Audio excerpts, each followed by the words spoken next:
Castle statues. Here's a chance. Martinelli. এমন comeback শুধু ব্রাজিলের পক্ষে দেওয়া সম্ভব। যারা বলেছিল ব্রাজিল জাপানের বিপক্ষে হারবে তাদেরকে দ্রুত খুঁজে বের করুন যেন হারিয়ে না যায়। সবাই যখন ধরে নিয়েছিল ব্রাজিলের বিশ্বকাপ যাত্রা বুঝি এখানেই শেষ, তখনই সেলেসাওরা দেখালো তাদের আসল রূপ।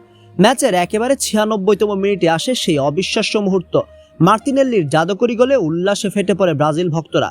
শেষ বাঁশি বাজতেই নিশ্চিত হয়ে যায় নাটকীয় জয়, আর সমালোচকদের সব কথার জবাব দিয়ে রাউন্ড অফ 16 টিকিট নিশ্চিত করে কার্লো আনচেলত্তির দল। বিশ্বকাপের নকআউট পর্বে ব্রাজিলকে শুরু থেকেই চাপে রাখে জাপান। ম্যাচের প্রথমার্ধে বলের দখল নিয়ে ব্রাজিল কিছুটা এগিয়ে থাকলেও আক্রমণে ছিল ধারহীন। অন্যদিকে জাপান সুযোগের অপেক্ষায় ছিল, আর সেই সুযোগ তারা লুফে নেয় ব্রাজিলের একটি ভুল থেকে। মাঝমাঠে ভুল পাসের পর বল পেয়ে দ্রুতগতিতে বক্সের দিকে এগিয়ে যান কাইসুসানো। তাকে থামাতে ব্যর্থ হন ব্রাজিলের ডিফেন্ডাররা। অভিজ্ঞ ক্যাসিমিরো দৌড়ে তার সঙ্গে তাল মেলাতে পারেননি। এরপর সানোর দেওয়া শক্তিশালী শট গোলের দিকে যাচ্ছিল, সেই মুহূর্তে গ্যাব্রিয়েল ম্যাগালেস বলটি ব্লক করার অবস্থানে থাকলেও শট ঠেকাতে পারেননি, বরং বল তার পাশ কাটিয়ে জালে জড়িয়ে যায়। এই দৃশ্য নিয়ে সামাজিক যোগাযোগ মাধ্যমে শুরু হয়েছে আলোচনা। ডিফেন্সে এটি কি দুর্ভাগ্য নাকি বড় ভুল? তিনি কেন এভাবে বল পাশ কাটিয়ে যেতে দিলেন? গোল হজমের পর ম্যাচে ফেরার চেষ্টা করে ব্রাজিল। ভিনিসিয়াস জুনিয়রদের আক্রমণ কয়েকবার প্রতিশ্রুতি জাগালেও জাপানের সংগঠিত রক্ষণ তাদের বড় কোনো সুযোগ তৈরি করতে দেয়নি।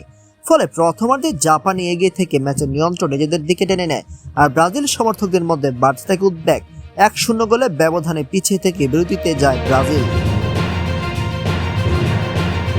দ্বিতীয়ার্ধে শুরু থেকে আক্রমণের ঝড় তুলে ব্রাজিল। প্রথমার্ধে পিছিয়ে পড়ার পর একের পর এক সুযোগ তৈরি করতে থাকে ভিনিসিয়াস জুনিয়র, ব্রুনো গিমারাইস, এনরিকরা। অবশেষে গ্যাব্রিয়েল মাগালাইসের বাড়ানো বলে ক্যাসিমিরোর দুর্দান্ত হেডে সমতায় ফেরে 5 বারের বিশ্ব চ্যাম্পিয়নরা। এরপর পুরো ম্যাচের নিয়ন্ত্রণ নিজেদের হাতে নিয়ে জাপানের রক্ষণে অবিরাম চাপ সৃষ্টি করে ব্রাজিল। সময় গড়ানোর সঙ্গে সঙ্গে ম্যাচ অতিরিক্ত সময়ের দিকে এগোচ্ছিল, কিন্তু যোগ করার সময়ের 6ষ্ঠ মিনিটে আসে সেই মাহেন্দ্রক্ষণ।